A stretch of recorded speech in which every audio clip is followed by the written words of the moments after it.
computer we already got. Here we go. Box of old boards. Right there in the back. Let's see what this thing is. Box of speakers. Funny noise of that. I can never put old DigiKey box. So work. And here's the runs on AA batteries. It's got an LCD in it, and there's the sensor, and this is real time. It's weird when I'm filming it. Anyway, so it's just triggered by that. It works great in the dark. I haven't built another one yet, but yeah, paper. We have a bunch of old, some of them old. This one here, it's a pulse width modulator, variable duty cycle, old power supply. This one is the precursor to the big one up there. This I put it in cardboard and it exploded in front of everybody that I was showing it off to. It was kind of funny. But you gotta fail to succeed. These things are just before I got my third hand. It's something hard sounding, by the way. Am I mumbling a lot? Can you hear what I'm saying? This here is a continuity tester. It's not buffered, so we have a little control here for the frequency or something like that, I forget. And you just plug in some probes and put some power in, and it works fast, except the sound is, it's not like the continuous beep of a multimeter.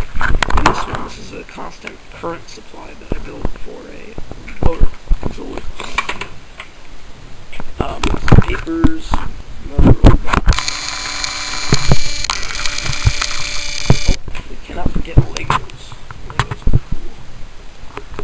cool. Some capacitors, pretty much a lot of values of the standard ceramic amps, plenty of NPN transistors. If somebody knows a great project it has to do, not with like 100 or something, I mean, I probably have 80 or 90 here, but if somebody knows a great project to do with 10 or 20, just regular 2 and 3 904s, let's go down to some schematics, a chart of every hex, binary and octal. So here we have decimal, octal, hex, and binary, and we have the symbol in the description. That is really handy. Recommend. But this is before I had a computer down here, so it's become obsolete. But formulas, stuff like that. Sorry, one second. But anyway.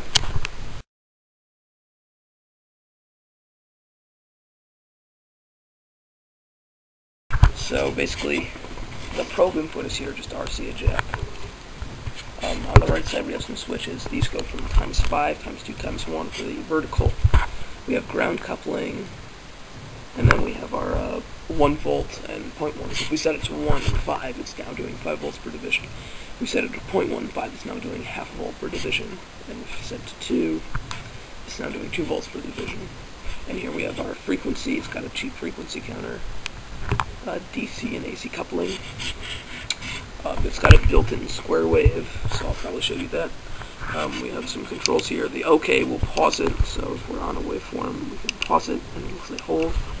Plus and minus, those work with pretty much everything. We have vertical position, just standard positioning the waveform up and down on the screen. How does the screen look on the camera, by the way?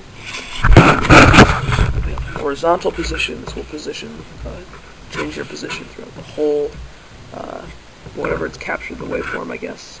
Seconds per division. We have the mode it's operating in. So right now it's operating in single shot mode. Can you see that? It says SIG. And then, so that will basically, when it sees a waveform, then it will keep it on screen. There's also normal mode. I'm not sure what that does. And there's like AUT, it's automatic, I assume, where it just basically, it shows whatever the waveform is in real time. That's what I get out of it. Level, when you're in single shot mode, you can set the level from how low it has to basically go above that level to be triggered. So that's handy if you're working with analog signals or even digital signals. It's nice to be able to set it. It can also trigger on a rising edge or a falling edge set by this arrow here. So it's in single shot mode. So if we touch the probe to the little test point here, it should get, it does this sometimes since it's cheap. So there we go, we have our square wave on the screen. So we can set H pause, H position, horizontal position. We can scroll across the wave, and you can see the wave above those small arrows. Right there.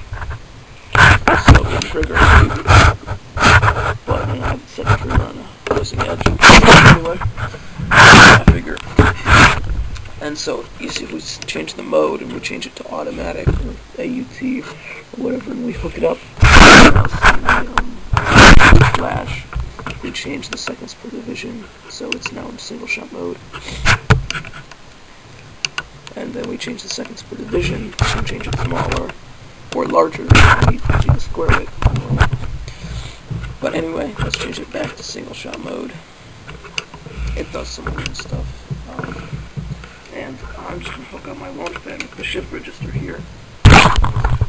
So you hook the ground, hook the ground. And I'm not sure if this one is like a regular one where it's got to be isolated from the mains. I don't know. I probably would just do that as a precaution anyways. But, so we hook it up to this button. This button is going to be pulled down with this resistor LED. And so when you press the button, we should see it go high. So, see if we can get this all in one shot. Oh, let me see, when you press the button, the LED turns on. Should do that in the beginning, but if we press the button, so,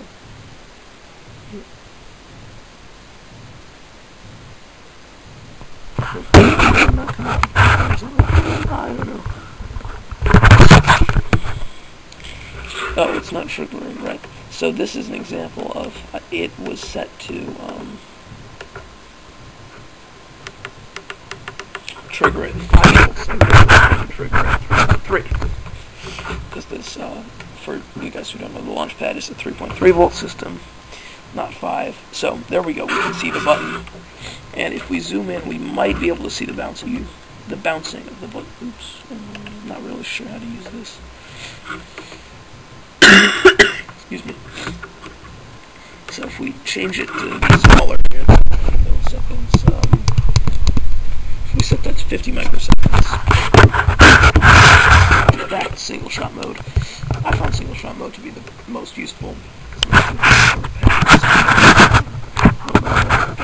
AUT mode or whatever. So we press the button. You saw me press the button. And now that waveform is on the screen. So if you're getting serial data, I could hook up an Arduino or, you know what, we can just see the serial data. Shift register. So, leave the ground connected, and we'll just hook it up to one of these serial pins here on the shift register. And you can see that it triggered waveform, and you can see all the serial pins. I think that's a reset pulse for the shift register or something, so it's not serial. It shows you how it works, so I hope that helps some people with this cheapo scope to see how it works, at least. Yeah, everybody knows a good place to get one. So, I think that's it for this one. But let's just look up one cool science fact from a small science book, because we gotta include science. I don't want this to be just electronics. It's gotta be science too, because I'm in science. Just a random page. Oh, velocity and acceleration.